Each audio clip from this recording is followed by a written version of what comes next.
Srdačno vas pozdravljam i hvala što ste došli u ovakvom velikom broju.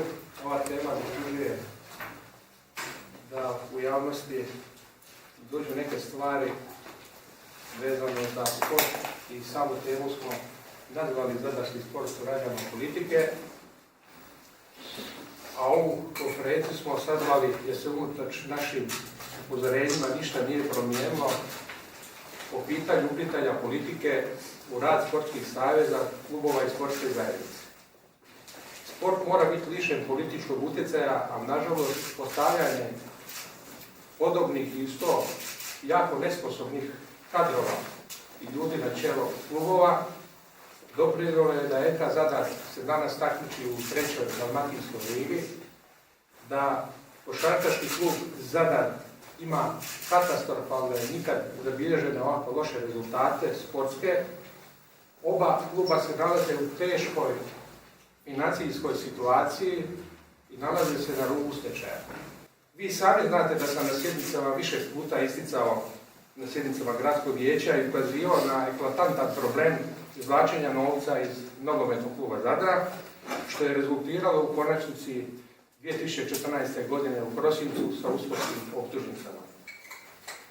Godinama se izvlačio novac iz nogometnog kluba Zadra na način da bi taj novac samo prošetao preko računa nogometnog kluba Zadra i završavao u privatnim džepovima Rena Sinovčića i njegovih tvrtki. U jeku istraga, prije istraga i poslije istraga, Božidar Kalmeta i njegova sljedba nikada se nisu oglašavali o stanju u nogometnom klubu Zadar. Kome i gdje se zapravo danas nalazi košarkaški klub Zadar? Danas košarkaški klub Zadar se nalazi najvjerojatnije u blokadi, zato što se uvijek taji i sami direktor kluba je nas više put slagao na gradskom vijeću o stanju klubu, o stanju žiroračuna. Stanje je tu katastrofalno, a pravi primjer od održavanja prvenstvene nogometne košarkaške utakmice koja se održavala na dan otvaranja Kneževe palače. Direktor odlazi na otvaranje Kneževe palače, a kao osoba koja je plaćena iz proračuna kluba zbog teške situacije koja se nalazi u klubu ne prisustvuje košarkaškoj utakmici. Gdje je danas NK Zadar? U trećoj ligi NK Zadar se nalazi i uvijek je u sjeni afera koje je donio šef Božidar Kalmeta, ne oglašavajući svojim nečinjenjem i činjenjem je doveo u situaciju nogometni klub, da je oko nogometnog kluba godinama će se provlačiti afere. Nogometni klub nema svoga sportskog terena, oni igraju i žive u upravnoj zgradi njihove, znači te servisne službe koja je pod hipotekom. Grad Zadar, Kalmeta se ne oglašava o tim stvarima. Oni jednostavno prešućuju tu činjenicu da su u 10-ak godina, ako se uzme da je oko 20 milijuna proračun, oko 200 milijuna uplaćeni novci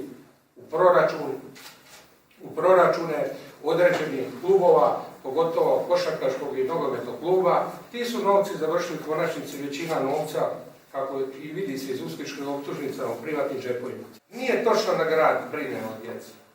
O djeci isključivo brinu roditelji koji uredno plaćaju članarinu klubovima, bez obzira u kojem se klubu nalaze, koji uredno plaćaju putne troškove smještaja takmičara, odnosno takmičenja koji se održavaju u Hrvatskoj i van Hrvatske, koji uredno moraju plaćati sve što se tiče, znači ono što sam rekao, opreme koja je jako skupa, a grad Zadar, on apsolutno nije uplaćivao sve ove godine i ništa nije pomagao roditeljima da im olakša situaciju kada je u pitanju odgoj djece.